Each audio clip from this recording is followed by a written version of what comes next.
Hi, Direk! Hi! Say good afternoon. What made you say yes na tanggapin ni Ariana to? Si Direk Gabi makakasagot niyan. Kasi Paano mo napilit si Claudine? nagsushooting. Nagsushoot kami sa isang film namin, yung Imelda Papin. So, si Miss Claudine ang bida namin. Habang tulog Tapos ako, habang tulog siya, so rest si Ariana sa pinapa-art ko. Kasi pagod eh. Nakita ko yung acting piece ni Ariana. So na-develop ko yung friendship ko dun sa... Actually, mas una kami naging close ni Ariana.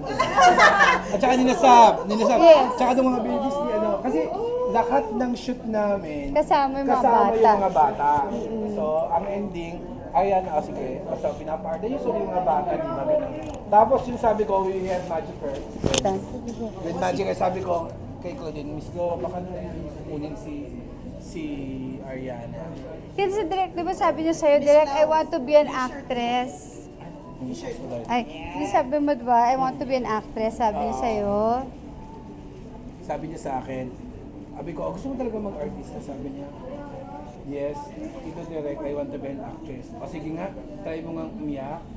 Nakita ko yung umiyak na rin siya. Tsaka yung iyak niya yung buo na luha. Makikita niyo sa pelikula, napaiyak din namin siya. Tinrain mo ba siya, Miss Clau? Hindi. Sabi ko talaga, actually ako ayoko talaga.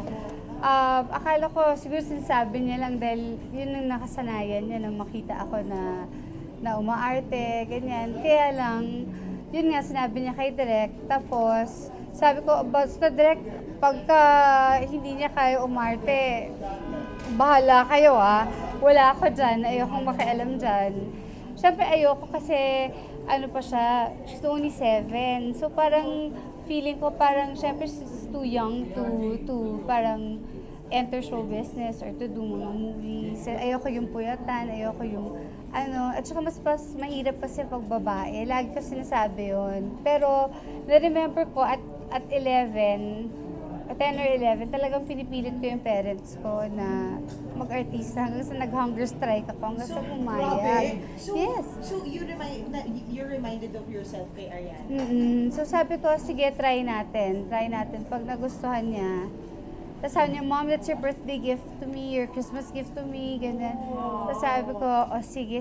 Sabi ko, Direk, ikaw na bahala. We haven't met the little boy. Si Let's Ariana, just say nakita hi. natin yung baby. What's your name? What's your name? Noah. How old na siya? How old do you, Noah? 5. Kaya, shy pa. Siya pa bagong gising. Ano ginagawa mo? Anong condition mo lang for Ariana? Siyempre, bata pa nga siya.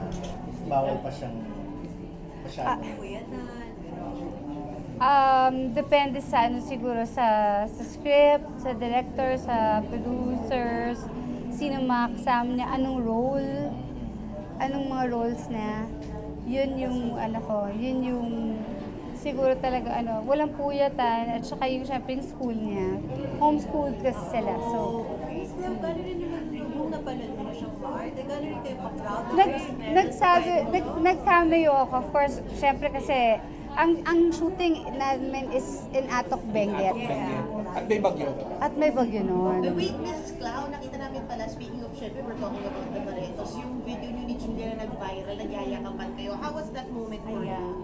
You know, it was a very special night. Talagang sa akin, I'm really very happy. Kasi nagkakakitaan kami, pero very few times lang talaga. And parang the last was yung during Sharjah sa tour na nakikita kami. So it's always just parang fast lang. Kung may family gathering, magkikiss lang, bibigay pugay lang siya. But and then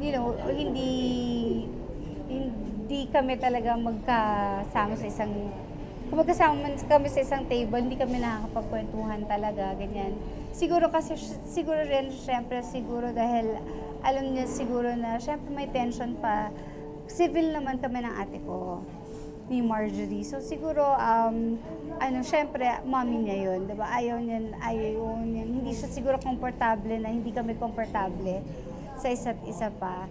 So, nung night na yon, parang that was the time na we were able to talagang really spend time. And you know, talagang na-miss ko yung hugs, yung mga kisses, yung ganyan.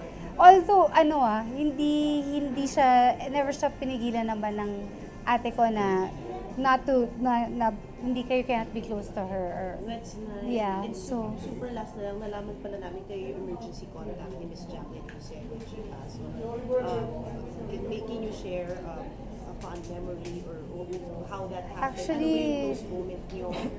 Actually, you know, I'm still grieving her loss, syempre. Diba? Parang, siya talaga yung second mom ko talaga na, ako rin sa first emergency call ko, siya rin. Kasi dati kapag may problema, tatakbo talaga yan sa bahay to make sure okay ako, ganyan. So, nung nangyari to, I'm really broken ngayon. I'm really broken. And I'm really grieving.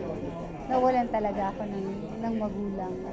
At the same time, yung last night niya, after the eulogy, nung nagpagpag kami, si mommy naman ang na-aksidente. Sa market, nahulog sa escalator, and she's 87 years old. How is she now? She's still in the hospital. Sorry to hear. Really, Okay, tuloy daw natin ang